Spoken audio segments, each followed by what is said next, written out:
இப்போ வந்து வண்ணார் சமூகம் இருக்காங்க. இப்போ வண்ணார் சமூகத்துடைய தொழில் அப்படின்னு நம்ம இங்க பொதுப்படுத்தி பேசும்பொழுது என்ன சொல்லிடுறாங்கன்னா, துவைக்கிறவங்க, சலவை செய்றவங்க அப்படின்னு கொண்டு வந்துறாங்க. ஆனா வண்ணார் அப்படிங்கிறவங்க சலவை செஞ்சவங்க கிடையாது. அவங்க நம்ம உடைகள் இருக்குல்ல, அந்த உடைகளுக்கு வண்ணம் தீட்டியவர்கள், வண்ணம் கொடுத்தவர்கள். அப்படின்னா அந்த காலத்துடைய டெக்ஸ்டைல் இண்டஸ்ட்ரியில வண்ணங்களை ஏற்றி கொடுத்தவர்கள் தான் வண்ணார்கள்.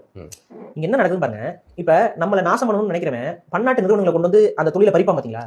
இதைத்தாங்க விஜயநகர பேரரசு பண்ணுச்சு.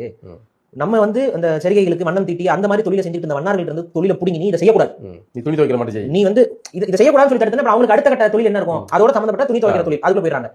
நீ இதை இனிமே செய்யக்கூடாது, உன் ட்ரெஸ் யாரும் வாங்கக்கூடாது, அதெல்லாம் தீட்டு. இப்படி ஒரு கற்பனை உருவாக்கி அதெல்லாம் தீட்டு. நீ வந்து யாருக்கும் நீ செஞ்சு கொடுத்து நான் மாட்டிக்கிறதா? அதனால நான் இறக்குறேன், குஜராத்ல இருந்து இறக்குறேன். அப்படி ஒரு சமூகத்தை இறக்கி கொண்டு வராங்க. சொல்ல விரும்பல, ஒரு உங்களுக்கு என்ன சமூகம் தெரியும், அவங்களும் துணி செய்யறவங்க, அவங்களை கொண்டு வந்து இறக்கி கொண்டு வந்து புரியாம ஒரே தொழில் செய்யறதுக்கு இன்னொரு ஆள் ஏன் உள்ள வரும்? எதுக்கு இந்த போட்டி? எப்படி உள்ள நீ தான் உள்ள கொண்டு? அப்ப என்னன்னா நோக்கமே ஸ்ட்ரக்சரலா நம்மள அடிச்சு காலி பண்ணிடலாம். இது வந்து வண்ணார்கள் நடந்தது, வண்ணாருக்கு மட்டும் நடக்கல. இப்ப நீங்க அப்படியே வந்து குயவர்கள் எடுத்துக்கோங்க. குயவர்கள் மண்பானை செய்யறாங்க, இது பண்றாங்க.